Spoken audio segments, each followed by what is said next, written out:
the topic is being powerful. So being powerful versus forceful. I think what the topic of this training before was power versus force, but I wanted to speak to this as it related to you, not what is power versus force. What is being powerful versus being forceful? Because ultimately, how it's going to land and work for you is going to deal with how it shows up for you in your way of being. So let's talk about force. Force is a fun one, and it's one that we really know. It's one that really shows up for us. And force comes from outside factors. It's like this thing that doesn't naturally arrive within ourselves. And there's some things that you'll hear in language when you know, like, oh, got it. This is me being forceful or working out of force. You ever said, like, I have to, I should, or I need to? Or heard someone else say that? Like, well, I've got to do this. I should, or I need to. You can almost, if you could separate yourself, you could almost hear the force in it. That it's like this thing that it's not inspiring, it sounds exhausting, and it just, like, it doesn't really move you. It's like, well, it's exactly what, it's like, I have to. It's not like, yes, I get to. It's this other thing running. You ever felt like you were doing something out of the pressure created by others or outside factors? Like there was this thing you were doing it for, other than really feeling it for yourself that it was what you got to do. A simple inquiry question will reveal this. Why are you doing that or this? Just a simple question to inquire. If you're ever wondering, am I doing this out of force? Ask yourself, or if you're working with someone and they're really frustrated, they're really wanting you to do some coaching with them, just ask, why are you doing it? And you can start to listen for these key words, this I have to, I shoulds, I need. And you'll identify, like, really quickly, are they doing it for themselves?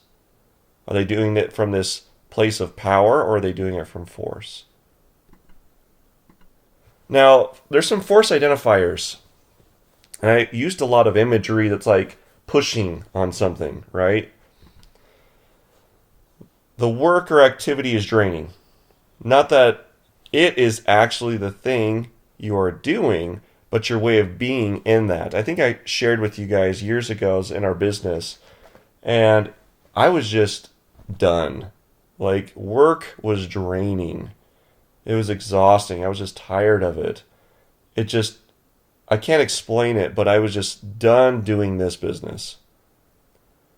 And it wasn't the work. It wasn't my position either. It was something inside of me. It was my way of being around the thing. Because I remember going to this intensive with one of the things I was there for was work. It was like, I really lost my passion. I really lost my, like, drive to, like, make this thing move again. Where did it go? And I thought the power or the access to it was out there. I thought it was somewhere other than here. And I remember coming back really kind of frightened because I really felt excited and passionate about my life again. But something, like, I started showing up to work and something new showed up for work, that all the same activities, all the same things I did showed up differently. That I was somehow now excited about it. I was somehow now passionate about it. And there was something moving it that really got exciting for me. But did anything around the thing change? Was it work? Was it the activity? No, it was my way of being around it that created that. Force is not attractive, so it's just not attractive. Others do not gravitate to it and often resist it. When you're coming from a place of force, have you ever noticed it's just like you're not attractive when you're in that space? People don't want to help. It doesn't draw natural answers. It's exhausting. It really is exhausting. These words, draining, exhausting, They really resonate with force. You're left feeling incomplete. So like you do the task, you accomplish the thing, only if I could get to this place or only when I arrive, and then you get there and you're still left feeling incomplete or wanting. It's like, well, what's next? Well, I did this. Well, the next thing must be I have to make $5,000 a month. Or, well, I did that. Well, now it's $10,000 a month. Oh, I did that. Now it's $50,000 a month. And you're just constantly left wanting.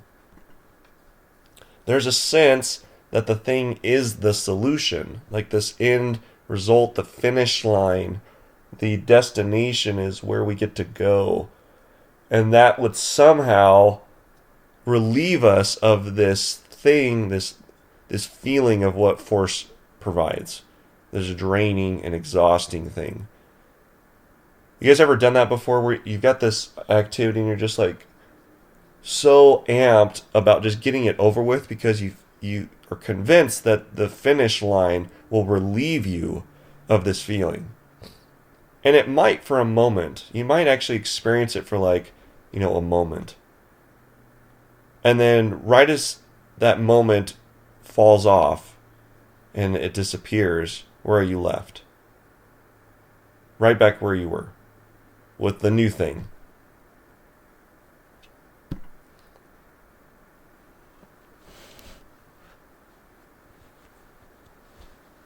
So like the image, like we've been pointing, resistance creates resistance. You ever pushed on someone, or if you have children, you say something to them and it just elevates the very thing you're trying to relieve. Stop doing that, right? And they just keep doing it and keep showing up more often. Force creates resistance and pushing back. It doesn't gravitate. It's not a magnet that pulls things to you. Now, power is really easy to recognize when you're in it.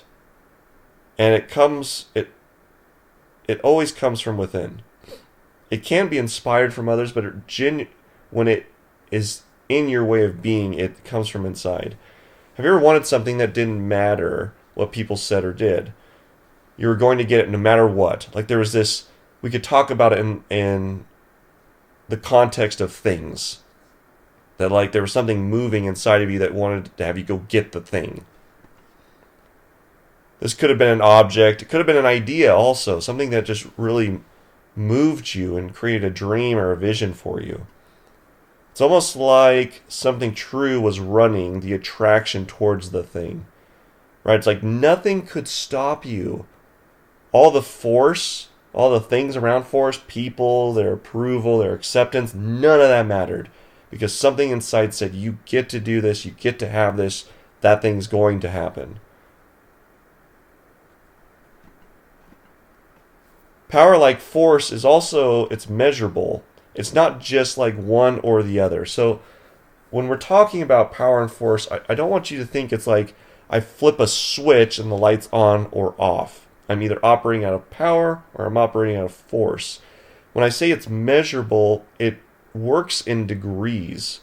Like if you already feel powerful, there's a higher, or I don't even like the word higher, there's a way to be more powerful or to have more power.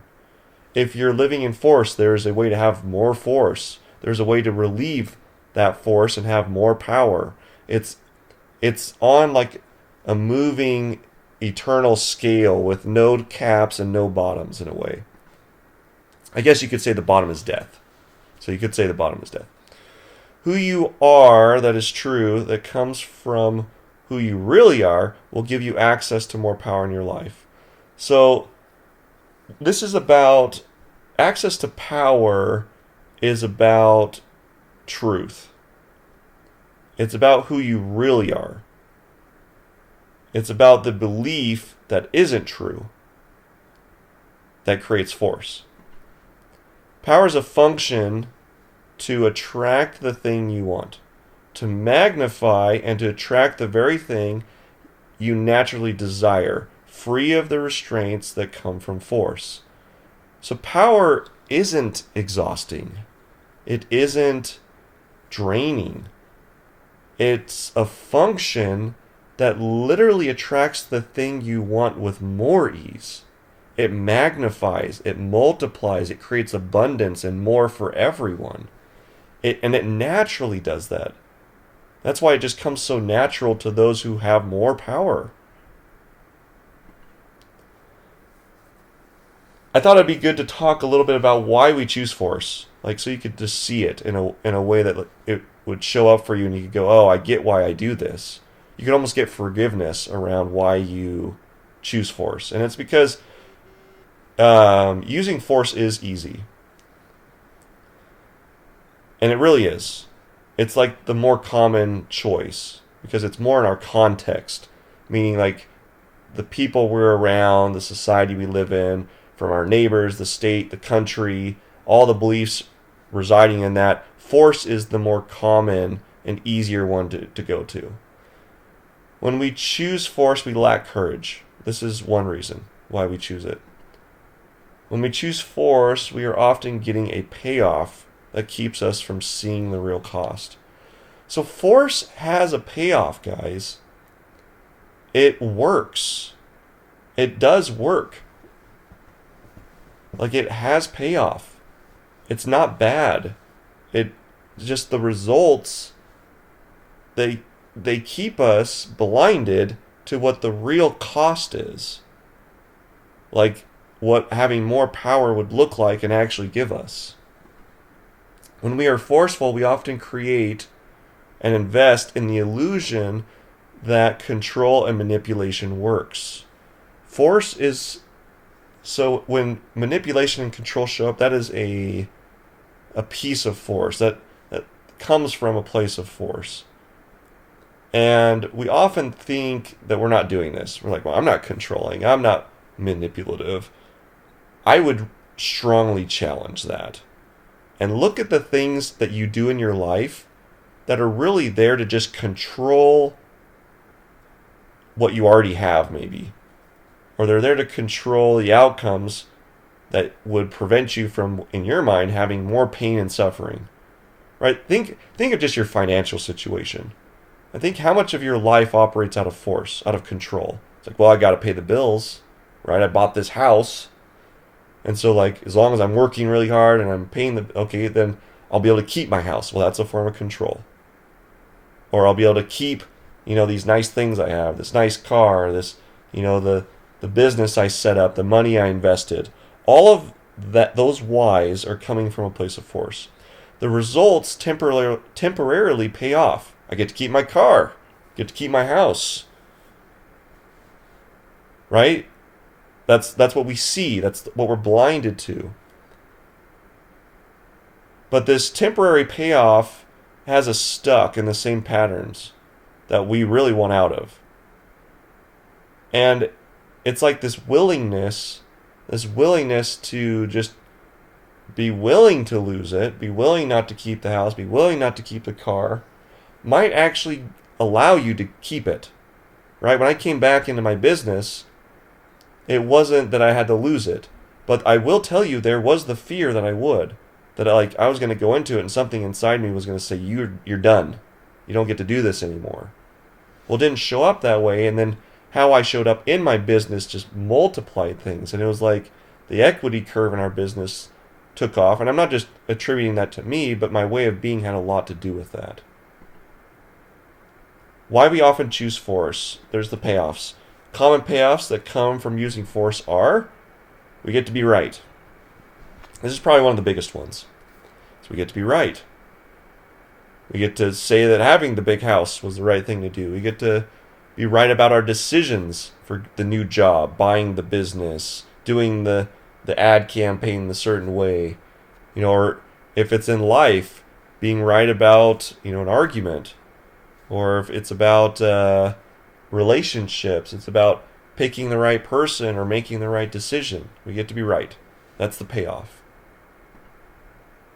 Another big payoff is looking good. It's around this, like, I like to look good, from physically looking good, having people compliment me, to looking good. Like, I'm good at my job. I'm good at what I do. I am good at driving. I'm good at a sport or an activity. We just like looking good. It's a payoff. Being accepted, which is probably a piece of the other two. But it really comes down to like this being accepted thing. That like, if I look good, then I know I must be accepted. I'm part of the tribe, right? I'm in the group because people like me. Why we often choose force. So I want to talk about the costs. And this is where the shock factor comes in. That's why I grabbed this photo. It's like the real cost, when you can see it, might have you be free of it. Might have you elevate to a higher level of power. But the blinders are on so thick around the payoffs that the cost isn't there. It's not in our view. Common costs that come from using force are we stay stuck. And this would be a time to really look at your life from how much money you make and the bracket that stays stuck in, to your relationships and the level of happiness and personal satisfaction you get out of your relationships. This would be a time to look on like how things show up for you around just being at peace with your life and really satisfied and just grateful around it. It kind of runs in a bracket, doesn't it? It definitely goes up and down, but it's like, well, I've always experienced the lows here and the highs here. And so in that way, you're stuck. We think we're not stuck because when the highs happen, we're like, ooh, I must be progressing. And then we hit our all-time high like we always have, and then we come back down, and we go, oh, I have to work towards going back to my all-time high. I would say that you're stuck unless you experience this breakout that takes you to a new elevated plane that you haven't been to. A new bracket where you don't go to lows you've been to before and you experience new highs. We don't progress. Like, we think we're progressing. It's such an illusion. But we think in payoff that we're progressing. We think in payoff, we're, like, again, the idea of that I'm moving up the scale to my high that I've achieved before, and we call that progress. Well, it's not if where you go to your low is the same and you go back to your high, and this pattern keeps running its cycle. We don't change. Again, we think we're changing. We think in payoff we're changing, right? We think there's actual change occurring, but there's not. We're still stuck in the same cycle. The same record keeps running over and over and over again. We keep doing the same things, expecting different results. The definition of insanity.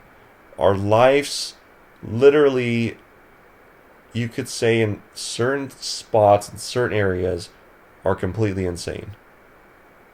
Because we keep wanting and expecting different results, and we keep getting the same cycle. And it's like when we start getting up there, we're like, man, am I going to make it? Am I actually going to break through and see this new high and experience this new thing? And then we self-sabotage, and it goes down, and we go back right into the same cycle, and we keep experiencing this over and over and over again. And we go to force because we don't like the low of our bracket, and so we're going to use force to start bringing us back up slowly over time in pieces. And that's what we settle for, is the roller coaster. And I'm just sharing with you that we don't have to live that way, that we can have access to more power, and that's going to come from a different place. Now, excuses are indicators. We can make excuses. And when we make excuses, you can know that you're coming from a place of force. That's where excuses come from. It's not powerful. Here's some common excuses that I hear around your life that are coming from a place of force. I don't have enough money. And that could be around anything. The house you wanted to buy, the ad campaign you wanted to put up. It could be around anything. Something new you wanted to purchase. I can only have one or the other, right? It's this scarcity. And I still do this. Like, I shouldn't even say still. I do this. Like, well, I can only have one or the other. It's like, well, this one or that one, right? It was funny. Yeah. That's definitely one of mine right there. There's not enough. Like we go into the scarcity mindset that there's not enough out there.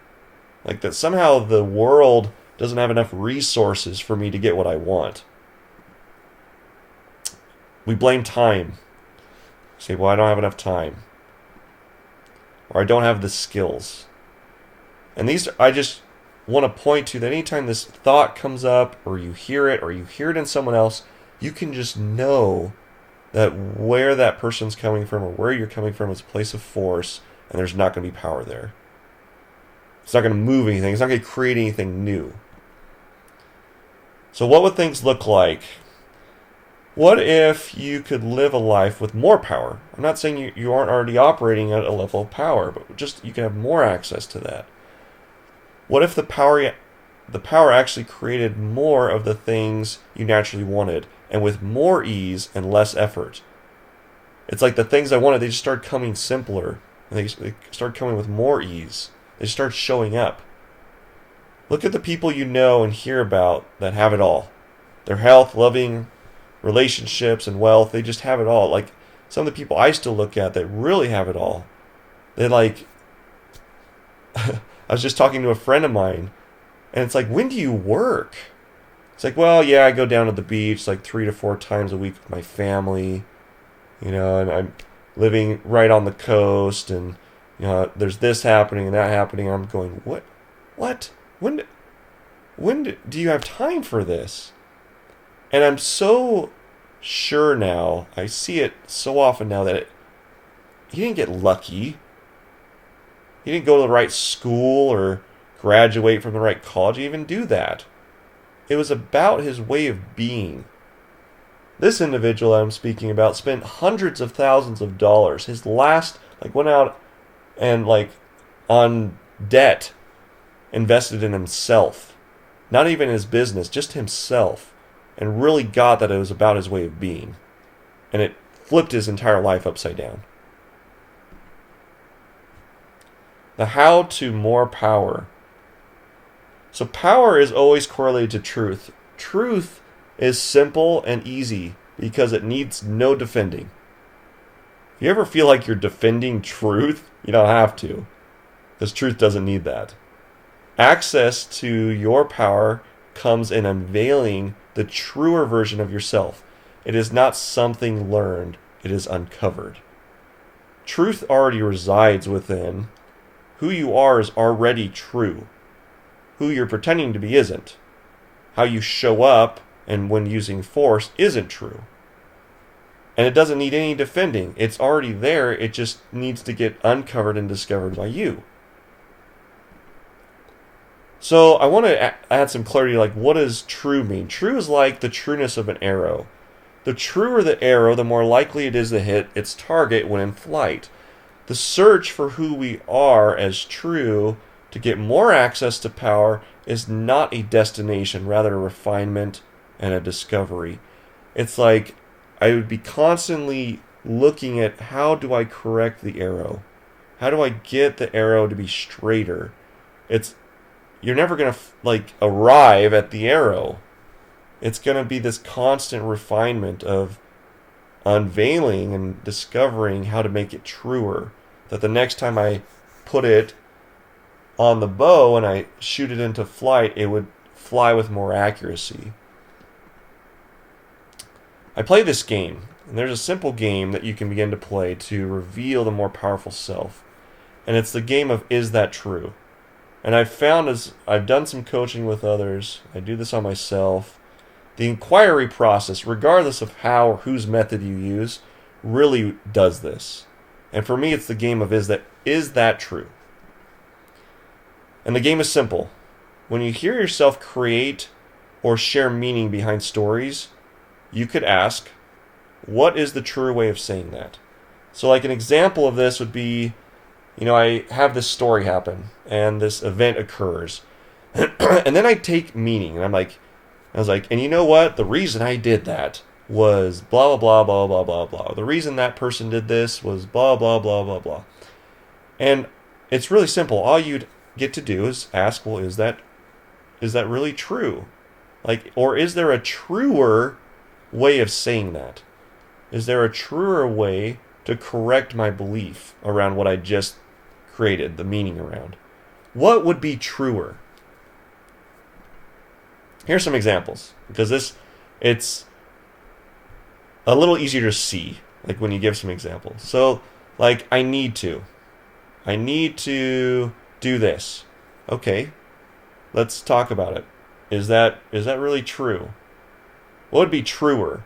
If you didn't need to, what would be truer? Like, oh, well, I guess I don't actually need to, do I? Like, really, if you dive into it, do you ever really need to do anything? Or, like, you'll hear yourself say, like, I should. Like, okay, I get, that's a common thing we say, it's a common belief we have, but is it true? What would be truer? It's like, well, I guess I could just want to. I could. I don't right now. I really feel like I should. Like there's this feeling of force, but I guess what's truer is I could just want it. Or I don't have access to that now, but maybe in some way I could want that. Or I have to. Like, again, is that true? Do you have to do anything? We think we're slaves. A lot of times we do these intensives and we do these trainings, and people, what they come with is I want freedom. When are you not free? Like, when in your life have you never, ever been not free to choose? Like, you chose the thing you think you're enslaved to. Wasn't that choice? And wouldn't that allude to that you had freedom? Again, it's just looking for the truer, because it will break apart the parts of you that aren't true. And it'll give you access to a way of being with people, and it'll give you access to a way of being with yourself that would have you show up in a way that would just be powerful and attract everything you could possibly want. If they had not done this to me, then I would not be here. Okay, well, is that true? What would be truer? Well, they did do it to you. That would be truer. And you are where you are. That's much truer than the statement that you shouldn't be.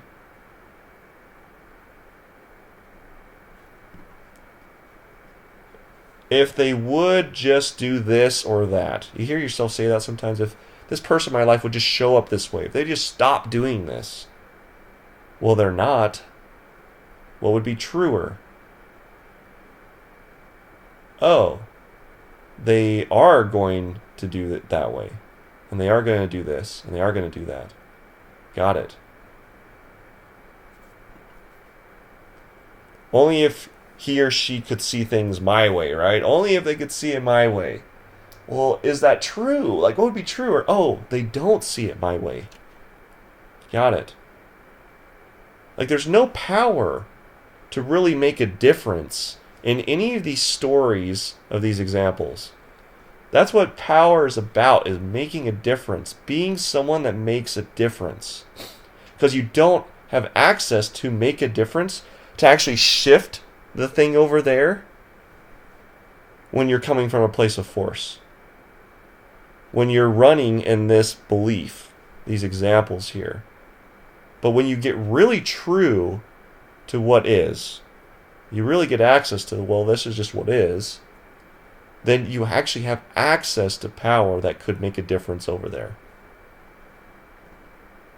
Arguing with truth. I'm going to go a little over. Arguing with truth, or what is, only results in pain and suffering. It creates the cycles of force that are exhausting, these brackets that I was talking about that we live in. Accepting what is and learning to love it will give you access to power and the results you have been longing for, but settling for the payoff. The cost is this is your life, guys. Like, that's the cost. Is that it's your life we're talking about. The payoff is okay. The cost is it's your life. It's time to have the one you've always dreamed of. The one that is for the person who you really are. And I see that for you. Like, I see it for you. And it may not occur as something that's going to come easy, but it's like so worth it. And it's not about the journey, it's not about the destination, it's about what you have to do right now, like what you would have access to do right now. And I'm going to get better at doing this on these, but I'm going to leave you with a challenge. And the challenge for today is do what speaks to you around this. If something spoke to you in a way that said, I get to show up differently, or I get to do this thing differently, or I get to approach this thing, or there's this, conversation I get to have with someone, I would ask you to step into your own courage and into your own power and to go do that.